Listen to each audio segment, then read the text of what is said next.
सुंदर सुंदर विनायका, सुंदर सुंदर विनायका, सुंदर सुंदर विनायका, सुंदर सुंदर विनायका, शुभ मंगलदायक विनायका, शुभ मंगलदायक विनायका, शुभ मंगलदायक विनायका, शुभ मंगलदायक विनायका, विघ्न कोटि हर विमल गजानन, विघ्न कोटि हर विमल गजानन, विघ्न कोटि हर विमल गजानन, विघ्न कोटि हर विमल गजानन, सकल विघ्न हर पाहि गजानन, सकल विघ्न हर पाहि गजानन, सकल विघ्न हर पाहि गजानन, सकल विघ्न हर पाहि गजानन, ईश्वरी नंदन पति गजानन, ईश्वरी नंदन पति गजानन, ईश्वरी नंदन पति गजानन, ईश्वरी नंदन पति गजानन, सुंदर सुंदर विनायका, सुंदर सुंदर विनायका, शुभ मंगलदायक विनायका, शुभ मंगलदायक विनायका, विघ्न कोटि हर विमल गजानन, विघ्न कोटि हर विमल गजानन, सकल विघ्न हर पाहि गजानन, सकल विघ्न हर पाहि गजानन, ईश्वरी नंदन पति गजानन, ईश्वरी नंदन पति गजानन, ईश्वरी नंदन पति गजानन, ईश्वरी नंदन पति गजानन, जय जय गणेश जय श्री गणेश, जय जय गणेश जय श्री गणेश, जय जय गणेश जय श्री गणेश, जय जय गणेश जय श्री गणेश, जय जय गणेश जय श्री गणेश, जय जय गणेश जय श्री गणेश, जय गणेश जय श्री गणेश, जय जय गणेश जय श्री गणेश, जय जय गणेश जय श्री गणेश, जय जय गणेश जय श्री गणेश, जय जय गणेश जय श्री गणेश, सुंदर सुंदर विनायका,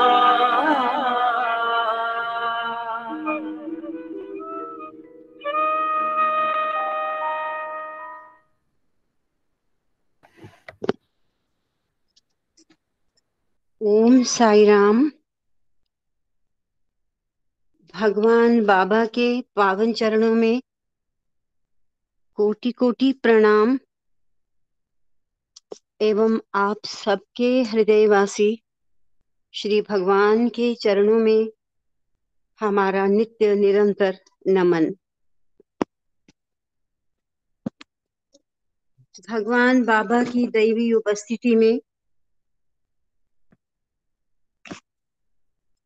आप सभी उपस्थित साई ब्रदर्स सिस्टर्स को हमारा सप्रेम सादर साई राम और भगवान से निरंतर प्रार्थना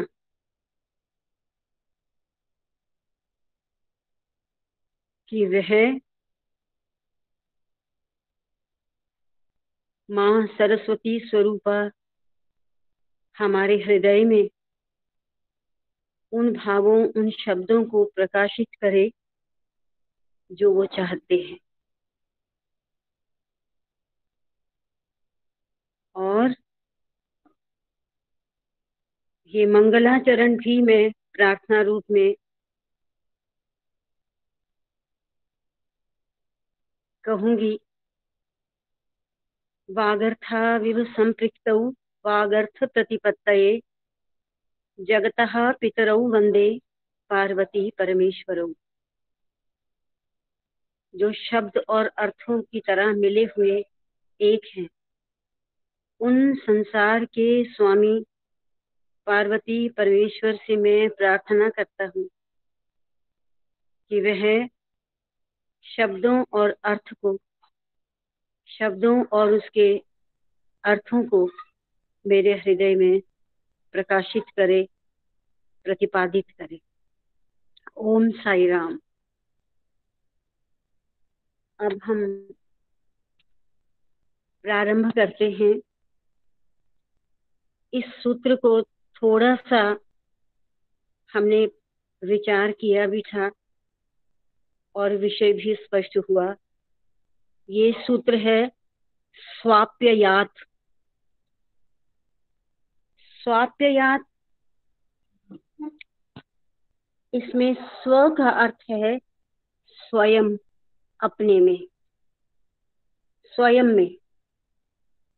स्वयं कौन? ब्रह्म में। और अप्रयात का अर्थ है लय होना, क्योंकि वह लय होता है। स्वयं में, ब्रह्म में लय होता है। अब ये कौन, किसका लय होता है? ये दो शब्द यही अर्थ प्रकट करते हैं।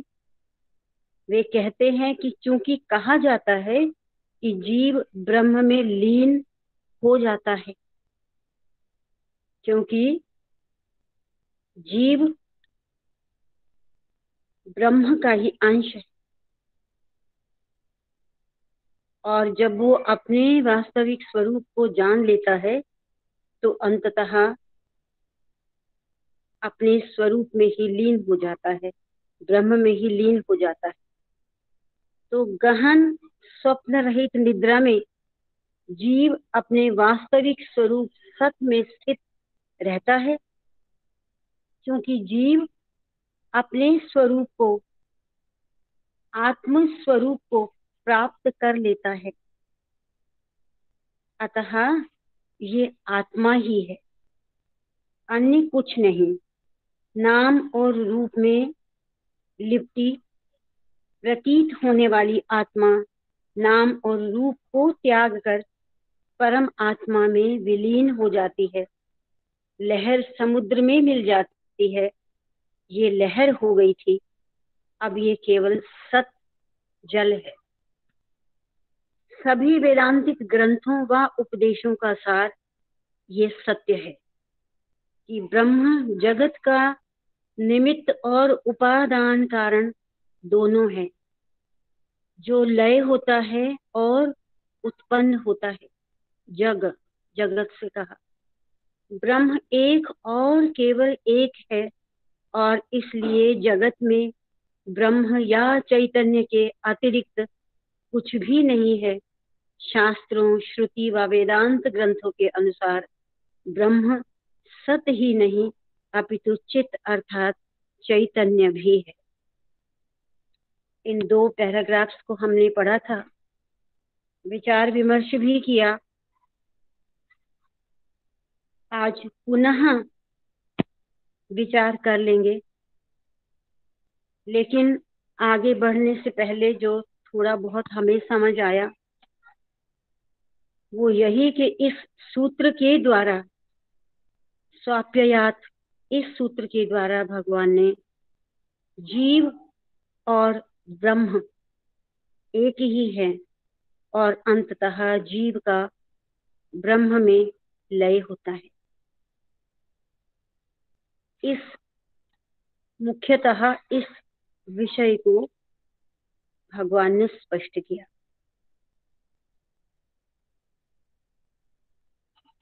जीव ब्रह्म से अलग नहीं है। वास्तव में वो शरीर में आता है तो वो जीव ही हो गया, लेकिन वस्तुतः दोनों एक ही है और अंततः दोनों का लय होता है। लेकिन कैसे? इससे पहले चैप्टर में हेयत्व अवचनाच्च इस सूत्र की व्याख्या करते हुए भगवान ने बिल्कुल स्पष्ट कर दिया कि कैसे, कौन सा वो रास्ता है, किस प्रकार से उसका लय हो सकता है। जो मुझे थोड़ा बहुत समझ में आया उसके अनुसार कि अपने आप को अंतर्मुखी करने का साधन जब तक हम साधना के द्वारा अपनाते नहीं, तब तक अंतर्मुखी कैसे होंगे, तब तक जीव और ब्रह्म के लय की बात कैसे करेंगे। और मुझे जो समझ में आया जो पिछले चैप्टर में कि शब्द स्पर्श रूप रस गंध की इंद्रिय अनुभूतियों के लिए जब नित्यत्व की भावना आती है, जब नित्यत्व की स्थिति होती है, तो उसमें कोई स्थान नहीं है। और अन्यथा संसार में केवल और केवल मात्र शब्द स्पर्श रूप रस गंध, इन्हीं के कारण ही हमारे अनेक संस्कार प्रतिपल बनते हैं और अनेक संसार प्रतिपल बनते चले जाते हैं। एक तो ये रास्ता कि हम अपने आप को यहाँ तक, जो सभी ज्ञान इंद्रियां हैं, सभी जो ये सेंसेस हैं, इनके द्वारा जो प्रतिपल भोजन लिया जाता है, विषयों का भोजन, उस पर किसी तरीके से संयम हो, यही साधना के द्वारा करना है। तभी अनेक संस्कार, अनेक संसार बनने बंद होंगे। और भगवान ने कहा कि अगर हम, ये तो अंतर जगत की बात है, लेकिन बाह्य जगत भी बिल्कुल वैसा ही है जैसे अंतर जगत है। भगवान ने उदाहरण देकर स्पष्ट किया कि देखना, सुनना, अनुभव करना, बोलना इत्यादि, ये जो सभी कुछ होता है, इसमें एक वही शक्ति है जो इंद्रियों, मन, बुद्धि पर शासन करती है, उसका नियमन करती है। और तभी आंखें देखना, कानों को सुनना इत्यादि संभव हो पाता है। तो जो अंदर है वो बाहर भी है। तो दोनों इस प्रकार से दोनों रास्तों को, रास्ता तो ये एक ही है, लेकिन अपने आप को कैसे अंतर्मुखी करना है और अंतर्मुखी करके बाहर के जगत के साथ भी, जिसको हम बाहर समझे बैठे, वो बाहर नहीं है, वो भी एक, वो भी वही है जो अंतर जगत है। और उसकी अनुभूति करना कि मेरा आंख, नाक, कान अगर काम करते हैं, हाथ पैर, तो इनमें भी वही शक्ति प्रवाहित हो रही है, जिसको परम शक्ति, परम आत्मा कुछ भी कहें। अन्यथा आंख, नाक, कान केवल एक ऑर्गन मात्र हैं जो किसी भी प्रकार से काम नहीं कर सकते। ये मुझे थोड़ा बहुत समझ में आया। और इसके बाद ये जो स्वापयात शब्द है, स्वापयात सूत्र है, इसमें उसकी एकता की बात, जीवात्मा और परमात्मा की एकता की बात, जो मैंने इन 2 पैराग्राफ में अभी पढ़ी है। अभी इन पर और विचार करते हैं, लेकिन मैं थोड़ा सा आगे और पढ़ना चाहूंगी। जो आगे हम पढ़ रहे हैं वो मेरे अनुभव की बात नहीं होती, आप हमें स्पष्ट कीजिएगा। प्रत्येक प्राणी के लिए निद्रा बहुत आवश्यक है। निद्रा के बिना मनुष्य या अन्य प्राणी जीवित नहीं रह सकते। संसार के सभी सुखों में निद्रा सबसे लाभदायक है। शेष सब नीरस, अस्थाई और व्यर्थ है। जब प्राणी सोता है तो 5 श्वास, कौन कौन से? प्राण, अपान, व्यान, उदान, समान, ये पांचों प्राण और 5 अग्नियों के साथ, हमें नहीं मालूम उन 5 अग्नियों के नाम। 5 अग्नियों के साथ शरीर में कार्य करते रहते हैं और ऊष्मा प्रदान करते हैं। और इसमें श्वास और निश्वास जो आ रहा है, जा रहा है लगातार, भगवान ने उसको कहा श्वास और निश्वास शांत रूप से चलते रहते हैं। प्राणवायु आहवनीय अग्नि, भगवान ने इसकी तुलना की है उस अग्नि के साथ जो निरंतर, जैसे अग्निहोत्र, मैं तो उतना ही समझी हूँ, जैसे अग्निहोत्र इत्यादि अग्नि अभी भी किन्हीं आश्रमों में, किन्हीं तपोनिष्ठ परिवारों में अभी भी निरंतर वर्षों से प्रज्वलित रहती है। तो आहवनीय अग्नि की तुलना की है हमारे जो निरंतर चलने वाले श्वास प्रश्वास से। पवित्र अग्नि जो निरंतर घर में प्रज्वलित रहती है के समान कार्य करती है, और ये उसी प्रकार अनवरत रूप से निरंतर हमें शक्ति प्रदान करती रहती है। उसके बाद इन्होंने सीधा श्वास के बाद लिया व्यान वायु। व्यान वायु दक्षिणाग्नि के समान है, जो दक्षिण की ओर, जो जब यज्ञ वैदिक रीति से यज्ञ होते हैं तो ऋत्विक लोग, वेद पाठी लोग जो दक्षिण दिशा में, यज्ञाग्नि के दक्षिण दिशा में जो अग्नि प्रज्वलित करते हैं, उसके लिए कहा व्यान वायु दक्षिणाग्नि के समान है, जो वैदिक यज्ञ वेदी के दक्षिण भाग में प्रज्वलित की जाती है। और उदान वायु की बात की। उदान वायु मन को ब्रह्मलोक तक पहुंचने में सहायता करती है, जिसे मनुष्य अपने कर्म से अर्जित करता है। अन्य शब्दों में ये मनुष्य को परम तत्व में विलीन होने के आनंद का अनुभव करने में समर्थ बनाता है। ज्ञान वायु के लिए कहा, क्योंकि जो निद्रा में विश्राम करने वाला, निद्रा में सुख पाने वाला, निद्रा में प्रफुल्लित होने वाला तथा निद्रा काल में आनंद प्राप्त करने वाला जीवी है, वह आत्मा है। जीवी देह रूपी देवालय में प्रतिष्ठित देवता है। जीवी उस सबकी अनुभूति करता है जो मन के द्वारा बाह्य संसार में सुना व देखा जाता है। साथ ही ये उस सबके प्रभाव की भी अनुभूति करता है जो ये देख नहीं सकता, सुन नहीं सकता, या मन के द्वारा जिसका अनुभव नहीं होता। ये विषय तो कुछ हमारे अनुभव में समझ आता है। इसके अतिरिक्त जीवी और भी, उसका स्वरूप कैसा? जीवी पुनर्जन्मों के अनुभवों की स्वप्न में रचना करके उनका अनुभव भी कर सकता है।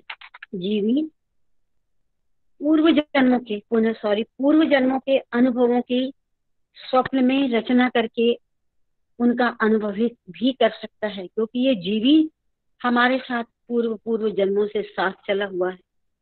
पूर्व जन्मों के कर्मों के जो सारे अकाउंट्स हैं वो इस जीवी के पास हैं। तो और कुछ नहीं, इस जन्म के होने वाले कार्यों की नहीं बात, तो वो पूर्व जन्मों में जो कार्य इत्यादि किए, जो कर्म किए गए, उनकी स्वप्न में रचना करके उनका अनुभव भी कर सकता है और करवाता भी है। कई बार आश्चर्य भी होता है, ये कैसे, ये क्यों, ये कैसी स्थिति जिसको कभी देखा नहीं, सुना नहीं, लेकिन हमें भी अनुभूति कई बार होती है, देख सकता है। और ये मनुष्य के मन पर पड़े कर्मों के प्रभाव पर निर्भर करता है।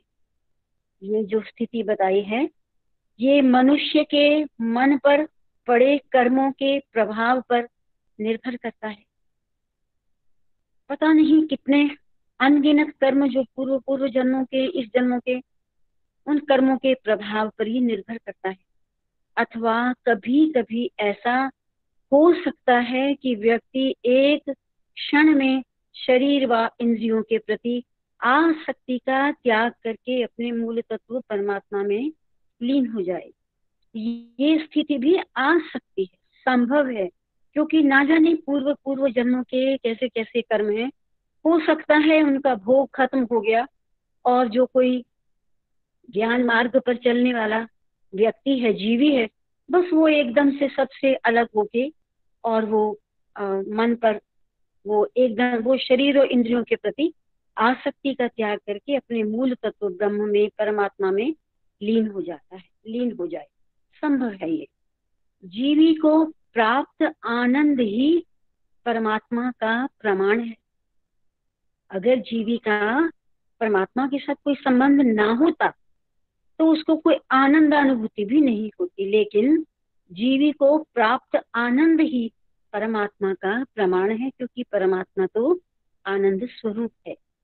स्वप्न विहीन निद्रा में जीवी उदान वायु के द्वारा आनंद लोक में प्रवेश कर आनंदित होता है। इसे ब्रह्मलोक के नाम से भी जाना जाता है। इस अवसर को मनुष्य निद्रा में अनायास पा लेता है। होता है कई बार ऐसी अनुभूतियां। ये उस परमात्मा के सानिध्य का आनंद प्राप्त करने का अवसर है।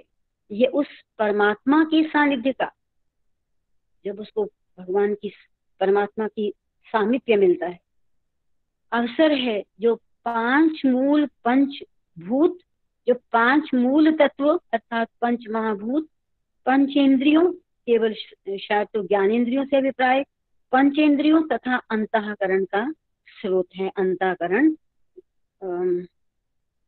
मन बुद्धि चित्त अहंकार। किंतु ये अनुभव स्थायी नहीं होता, अस्थायी है। हमेशा ये अनुभव नहीं रहता। मन के निर्मलीकरण तथा बुद्धि के शुद्धिकरण के द्वारा अनुभूति करने वाला मनुष्य परमात्मा में लीन होने का स्थायी आनंद प्राप्त करता है।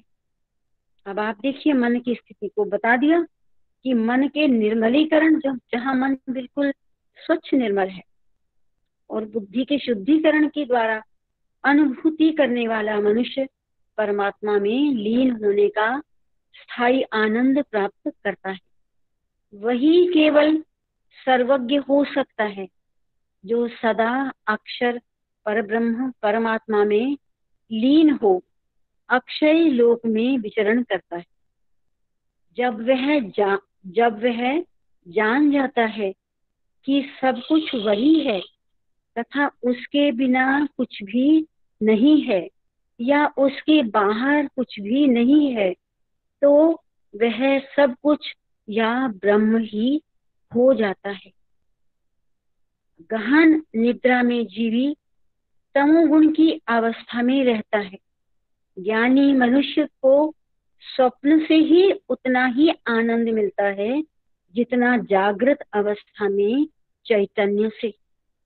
जागृत अवस्था में भी ऐसा मनुष्य देह इंद्रिय तर्क की सीमा से मुक्त हो जाता है और अपने आत्म सत्य के आनंद से परिपूर्ण हो जाता है। जीवात्मा विराट चैतन्य की अनुभूति करती है क्योंकि उससे उसका संपर्क हो गया, और ये केवल उसी परम आत्मा में विलीन हो सकती है। अतः ये सूत्र इस बात को स्पष्ट करता है कि सत या होना पर ब्रह्म का, परम चैतन्य का ही वाचक है, जिस हम इसको, उसकी स्वरूप को सच्चित आनंद स्वरूप बोलते हैं। तो सत का मतलब सत्य या होना, उसके एग्जिस्टेंस पर ब्रह्म का, परम चैतन्य का ही वाचक है, ना कि उससे निश्रित, उससे निकले हुए या उस पर निर्भर करने वाले किसी अन्य तत्व का, इस उससे निकले हुए, उससे निश्रित या उस पर निर्भर करने वाले किसी भी तत्व के लिए सत शब्द का प्रयोग नहीं किया जा सकता। ओम साई राम। ये मैंने सारा ही स्वाप्ययात, क्योंकि ये बड़ा इंटरकनेक्टेड है, मैंने सारा ही इसको पढ़ दिया और अब हम इस पर धीरे धीरे से चिंतन करते हैं, कुछ विषय को समझने का प्रयास करते हैं। मैं ज्ञानेश्वर भाई साहब से प्रार्थना करती हूँ कि आप इस विषय को स्पष्ट करें। ओम साई राम। साई राम। क्षमा, एक तो मैं पिछला लास्ट में मैं प्रेजेंट नहीं था, और दूसरा बहुत सारा विषय ऐसा है जो मेरी, समझ लीजिए कुछ भी कहिए कि मेरी कैपेसिटी से बाहर है, पर फिर भी चलो आपका देश है। तो पहली बात तो ये है जी कि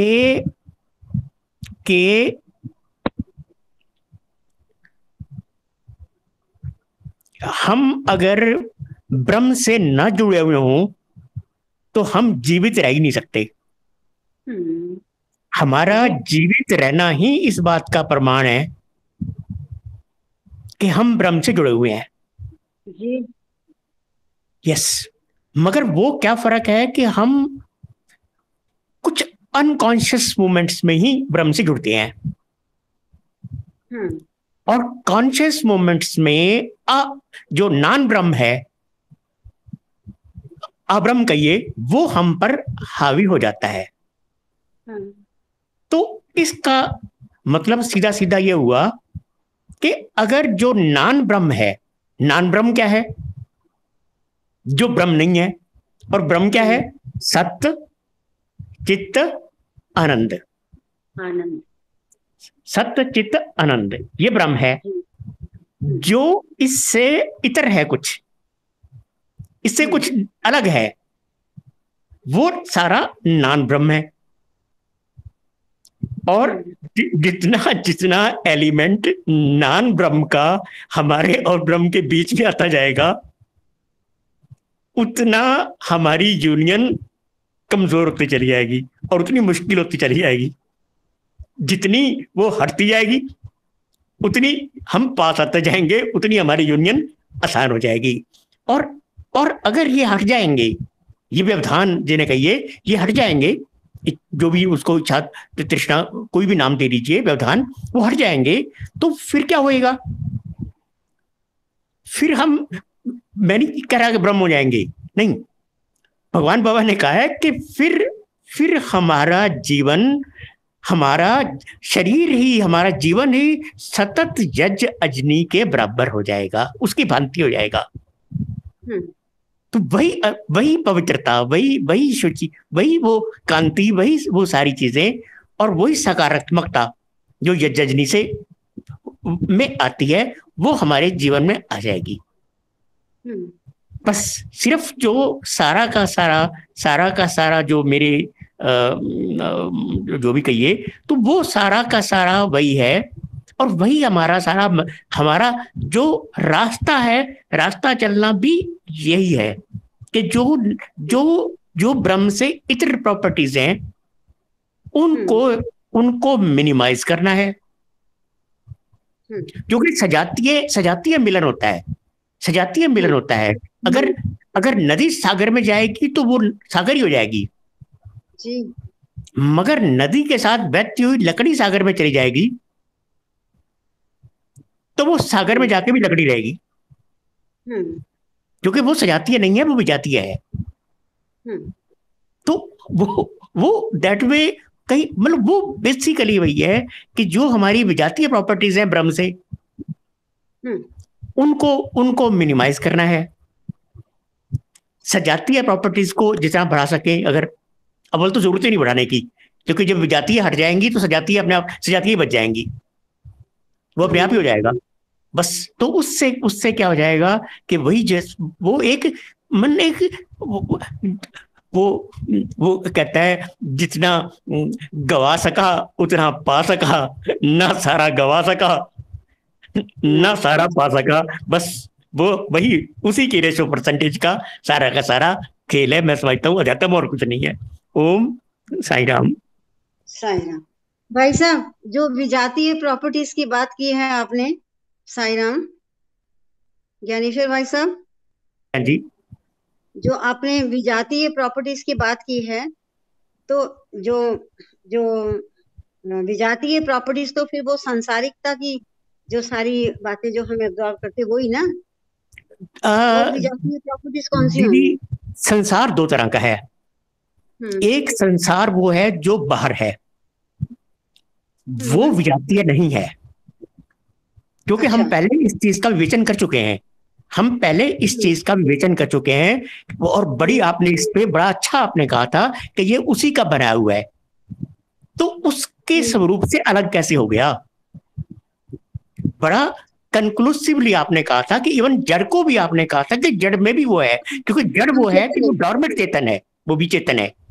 और आपने ये बात उस समय बड़ी कंक्लूसिव ढंग से साबित की थी। नहीं, वो तो बात ठीक है, तो उसको मैं विजातीय कैसे मान लूं? जो आपने विजातीय क्या? दीदी विजातीय वो है संसार जो मेरे अंदर है। अच्छा, लेकिन वो अंदर कैसे हुआ? वो दीदी जो मेरे अंदर है ना, जो मेरे अंदर, मतलब उसमें भोजन सजातीय है ब्रह्म से, मगर भोजन की तृष्णा विजातीय है।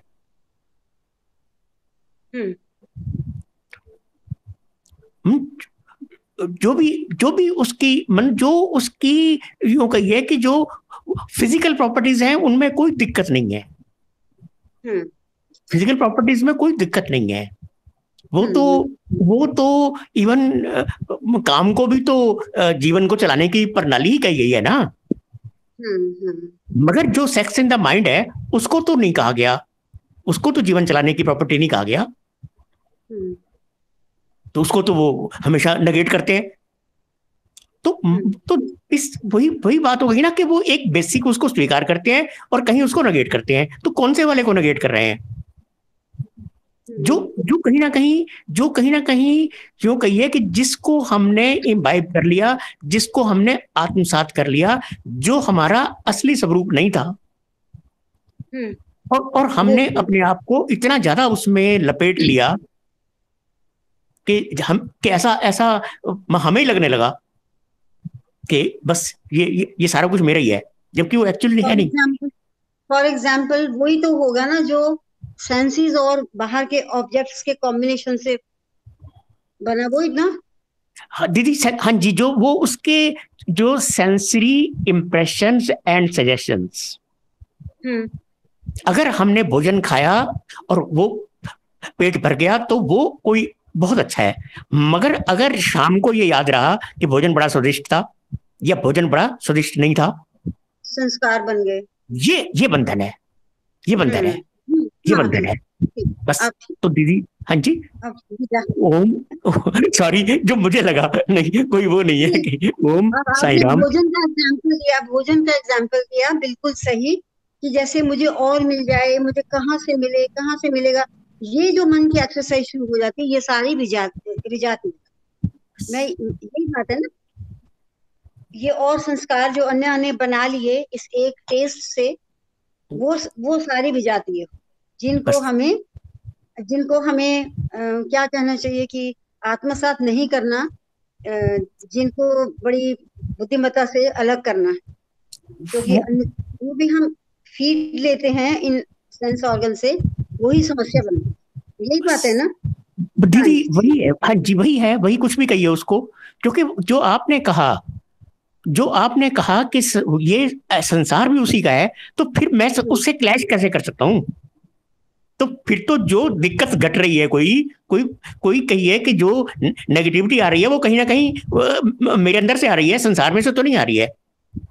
भोजन तो वासना नहीं पैदा करता, वासना तो मेरा तो एक एग्जाम्पल है हर एक चीज पे दीदी, हर चीज पे दीदी, हर चीज पे वो किसी ने कुछ भी कोई शब्द कहा, हमने उसका उत्तर दे दिया उस समय, अच्छा दिया बुरा दिया वो बर्दाश्त के काबिल है जो भी दिया गया, मगर उसके बाद 6 महीने बाद भी याद रहता है कि दीदी को तो ये बात कह दी, दीदी ने मुझे कैसे ये बात कह दी।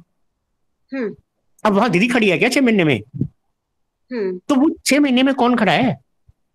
वो जो शेडो है ना, वो शेडो विजातीय है, दीदी विजातीय नहीं है। दीदी तो भगवान की बनाई हुई है, मगर वो जो शेडो जो है वो छोड़ गई, वो विजातीय है। और दीदी अगर फिजिकल हटाना हो तो हट ही नहीं सकता, फिजिकल तो कभी मोक्ष हो ही नहीं सकता।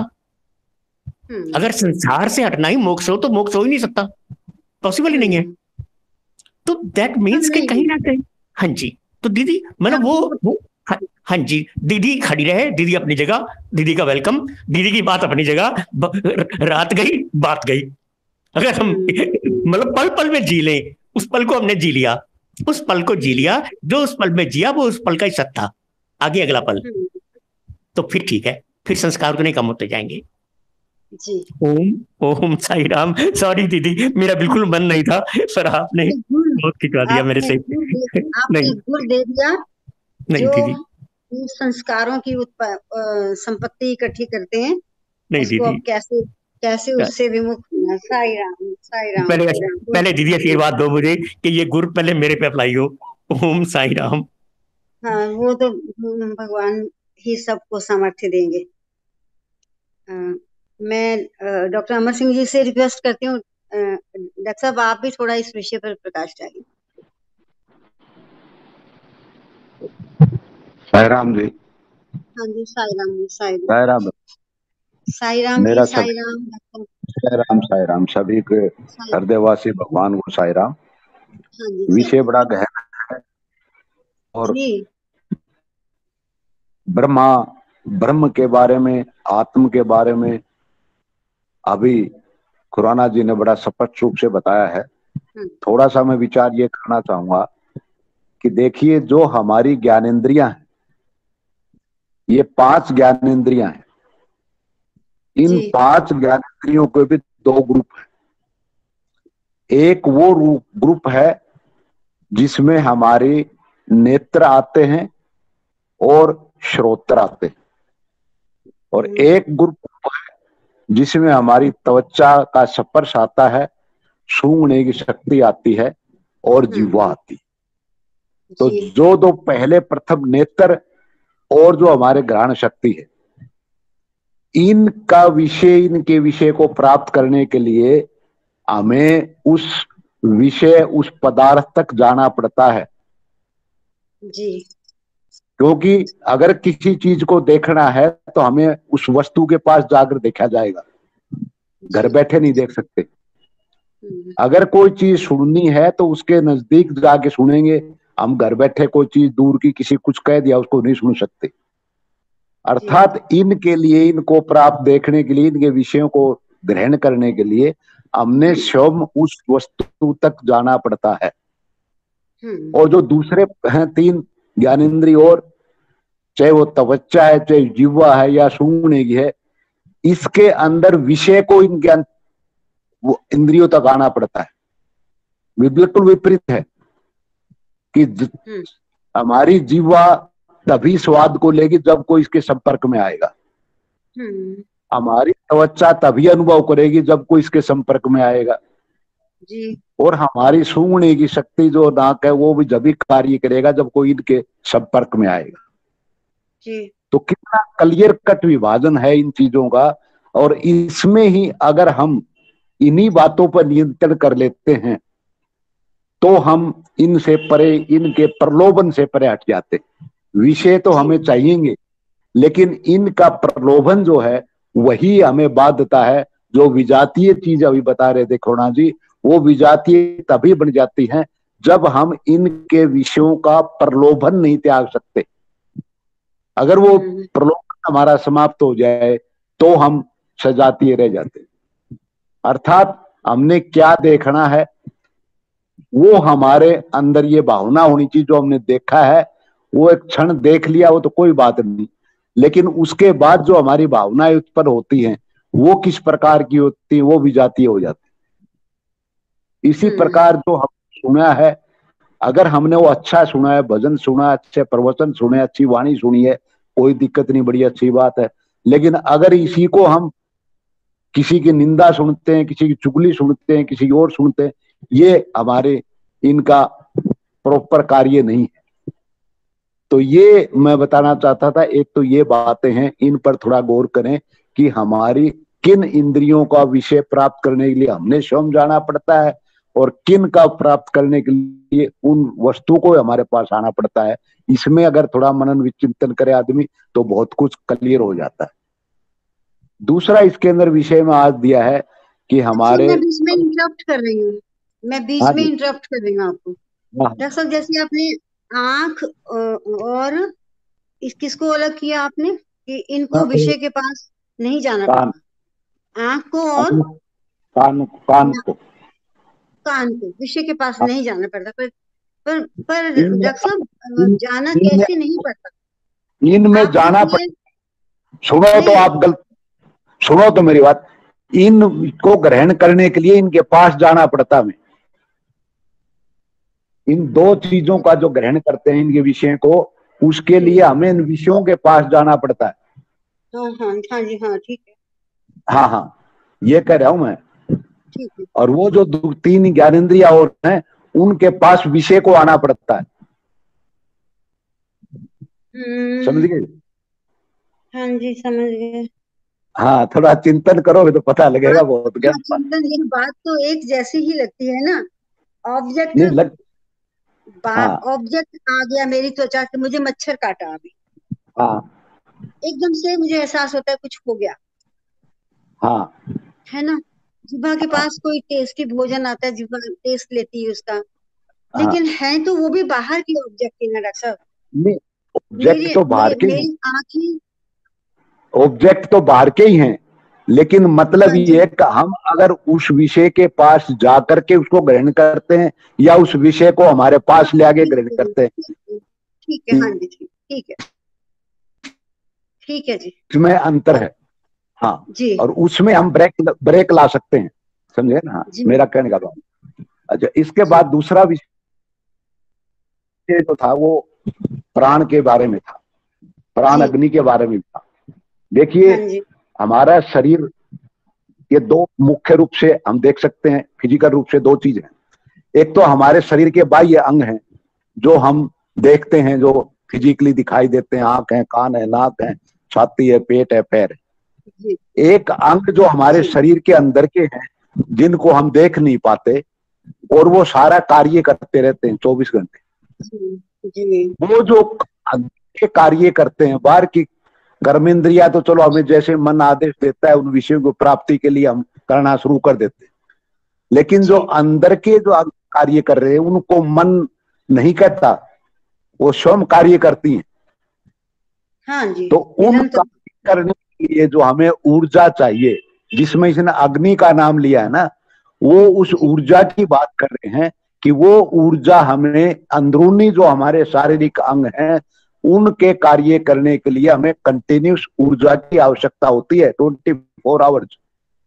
वो ऊर्जा हमें प्राण शक्ति से प्राप्त होती है। और वो प्राण शक्ति के 5 रूप बताए हैं: अपान वायु, समान वायु, व्यान वायु, प्राण वायु और उदान वायु जी। ये हमारा शरीर आप मानिए 5 कैविटीज हैं, अलग अलग 5 पार्ट कर लें, 5 सेल्फ कर लें, जिनके अंदर ये प्राण वायु अपना पूरा कार्य करती।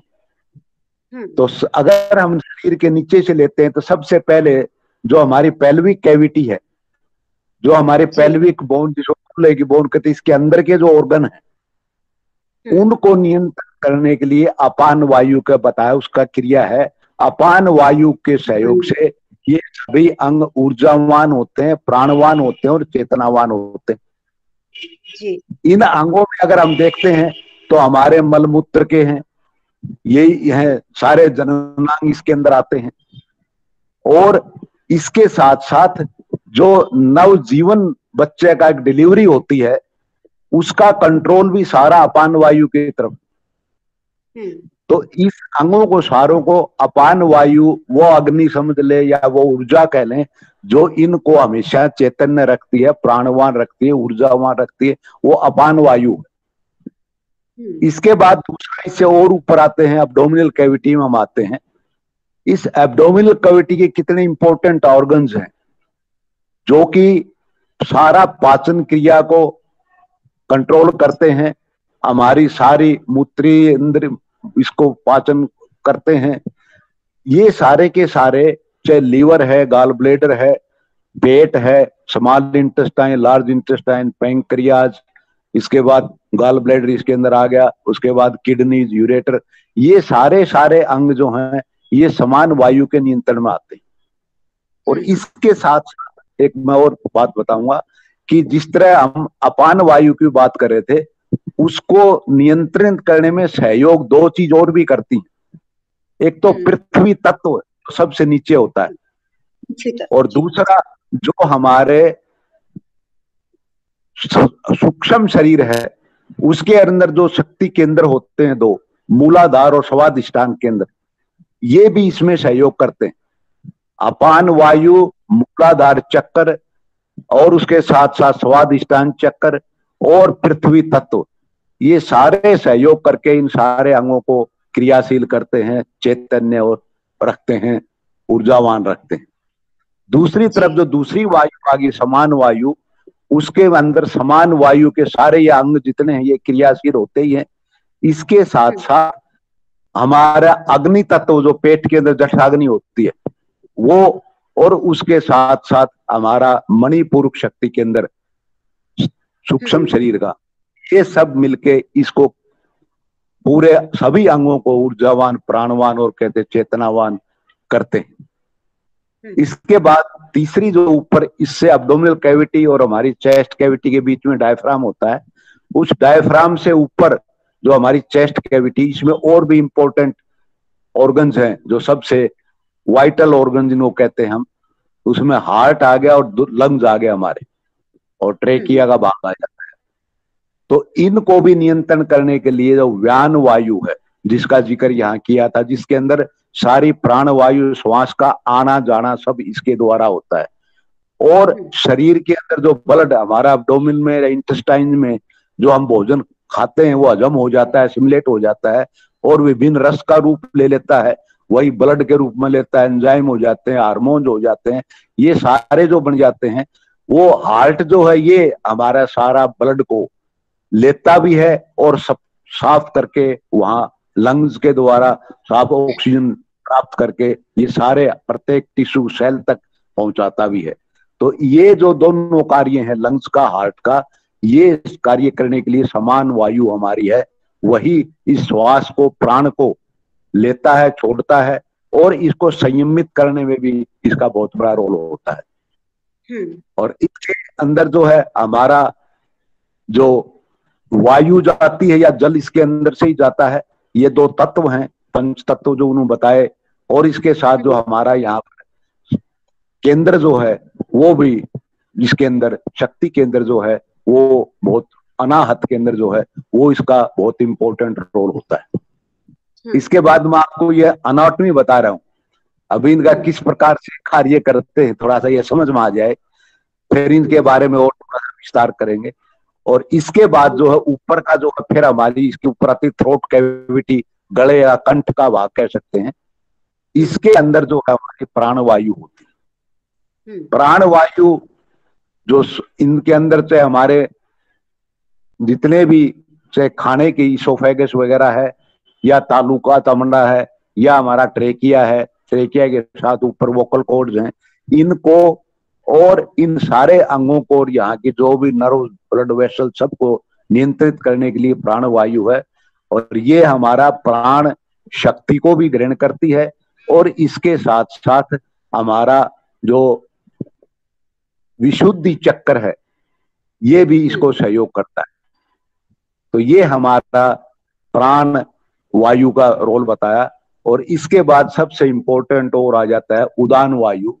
उदान वायु जो है वो हमारे क्रेनियल कैविटी के जो ऑर्गन्स हैं, मस्तिष्क है और उसके अंदर मन है, और यही मन जो ये नियंत्रित होता है हमारा प्राण वायु के, उदान वायु के द्वारा, और उदान वायु के द्वारा ही ये सारे क्रियाशील होते हैं मन। और यही मन जब ऊपर जाता है विचरित करता है, सारे इंद्रियों को का देवता माना गया है, इनका राजा माना गया है, वही मन यहाँ पर उपस्थित है। और यही मन जब संसार की तरफ होता है तो सारे हमारे ज्ञान इंद्रिय कर्म इंद्रियों के माध्यम से इस सारे संसार का ज्ञान कराता है।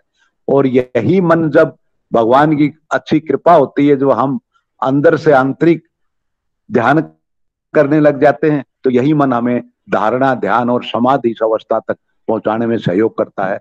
तो ये सारी ऊपर का जो उदान वायु है, उसके साथ साथ आकाश तत्व और इसके साथ आज्ञा चक्र और सहस्रार चक्र, ये सारी शक्तियां सहयोग करके इसको नियंत्रित करती हैं, इन अंगों को प्राणवान करती हैं और ऊर्जावान करती हैं और चेतनावान करती हैं।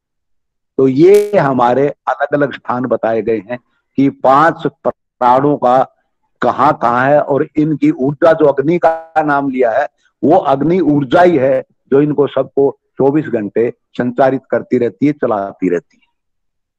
तो ये मुख्य रूप से मैंने आपको बताया कि 5 प्राणों का रोल है। और 5 प्राण से फिर आप बात है किस प्रकार से हम उस परमात्मा तक पहुंचते हैं, वो एक मुझे श्लोक याद आता आदि शंकराचार्य का, प्राणायामम प्रत्याहारम नित्य अनित्य विवेक विचारम जाप्य समेत समाधि विधानम पूर्ववधानम महदवधानम।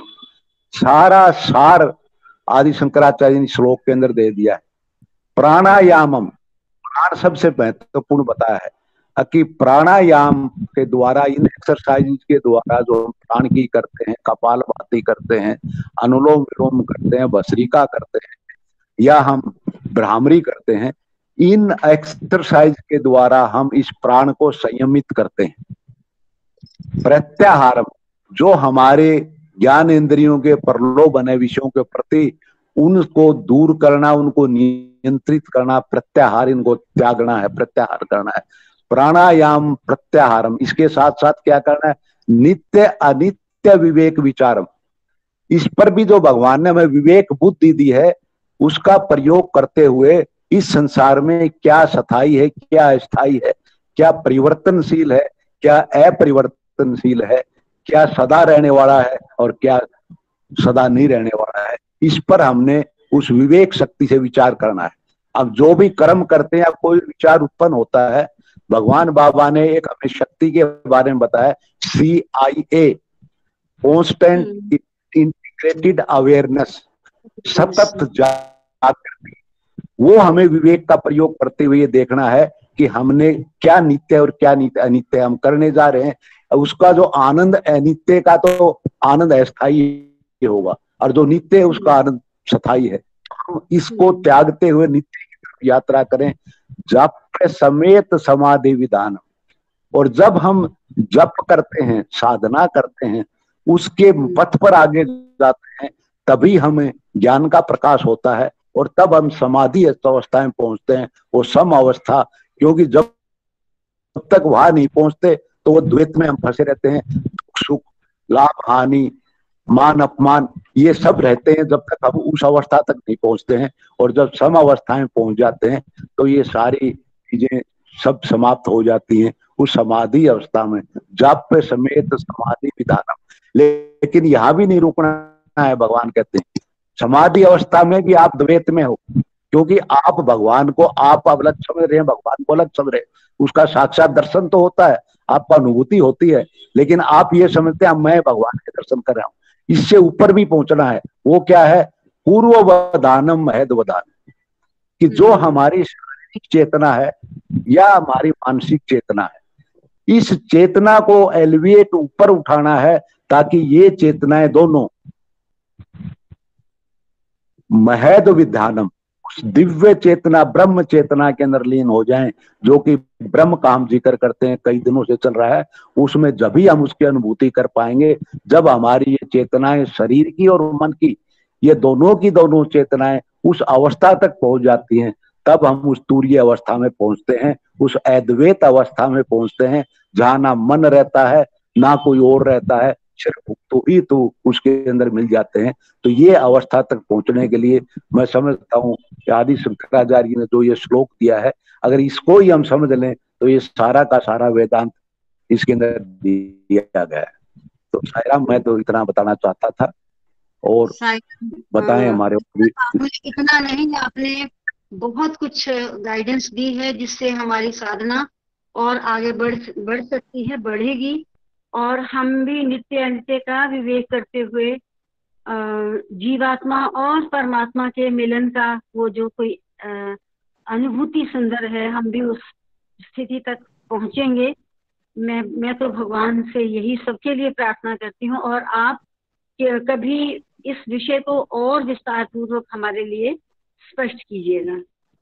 साईं राम। बिल्कुल जी, जैसे सुबह हम शुभातम करते हैं ना, ओंकारम करते हैं, उस ओंकारम में जो हमारे 20 ओंकार 21 होते हैं, उसमें ये पंच प्राण शुद्धि का भी है, हम उस पर ध्यान करते हैं तो दिया गया है। उस पर भी अगर हम सुबह ध्यान करें, ओंकारम के द्वारा करते हुए हम पंच प्राणों पर ध्यान करें, तो और भी हम इसको और ज्यादा समझ पाएंगे। साईं राम। हाँ जी, बस समझना क्या, अनुभूति में आना चाहिए, अनुभव में आना चाहिए वो बात। हाँ जी, साईं राम। साईं राम डॉक्टर साहब। मैं इस विषय पर बहुत सुंदर चर्चा हुई है, लेकिन ये ऐसी जिज्ञासा है जो कभी पूरी नहीं हो सकती। इस जिज्ञासा की प्यास ही प्यास है, और इस विषय पर फिर चर्चा करते रहेंगे। हमारे मध्य में मुझे बहुत हर्ष है कि आदरणीय सुभाष जी हमारे मध्य में उपस्थित हैं, और मैं उनसे अनुरोध करती हूँ कि वो 2 शब्द जरूर कहें। साईं राम।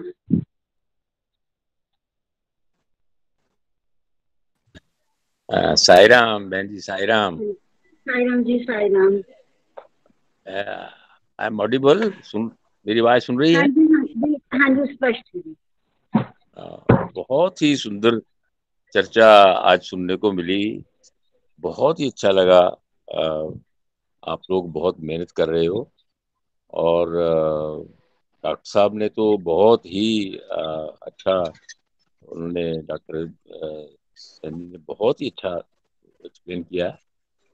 और मैं ये भी चाहूँगा कि जैसे आपने तो उनको बोल ही दिया कि कभी मौका लगे तो इसको जरा और अच्छे से एक्सप्लेन करें। ये जो 5 ज्ञानेंद्रियां, कर्मेंद्रियां, प्राण और ये 5 कोश, 30वां मन, बुद्धि है, आत्मा और परमात्मा, ये जो 25 चीजें हैं वो पूरा गीता का ज्ञान है। वैसे टोटल गीता भगवान कृष्ण ने, आपको तो खैर ज्यादा पता है, तो ये मैं भी चाहूंगा कि हमारे डिवोटीज को ये इसकी नॉलेज जरूर होनी चाहिए। जैसे डॉक्टर साहब ने आज बहुत सुंदर तरीके से एक्सप्लेन किया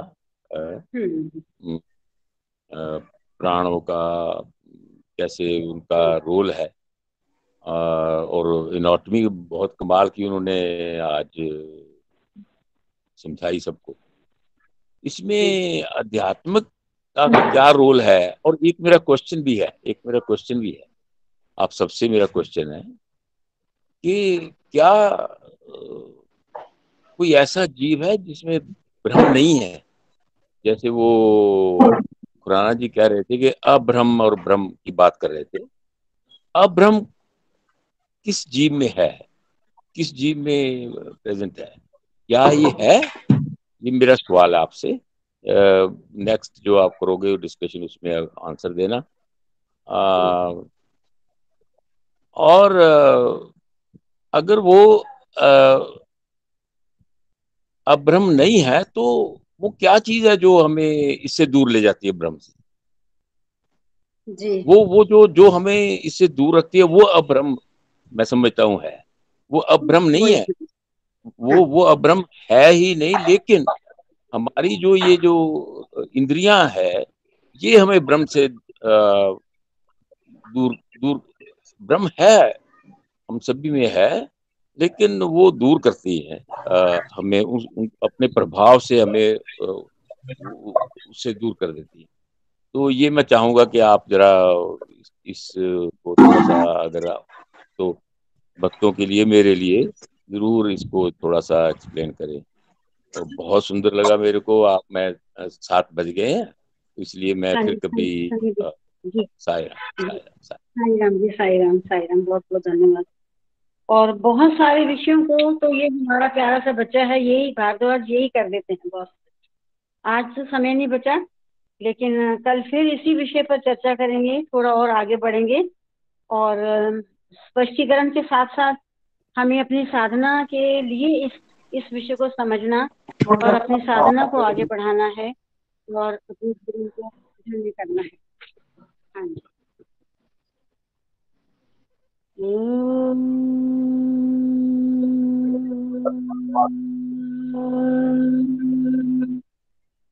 शांति शांति शांति, समस्तलोकाः सुखिनो भवन्तु, समस्तलोकाः सुखिनो भवन्तु, समस्तलोकाः सुखिनो भवन्तु। ॐ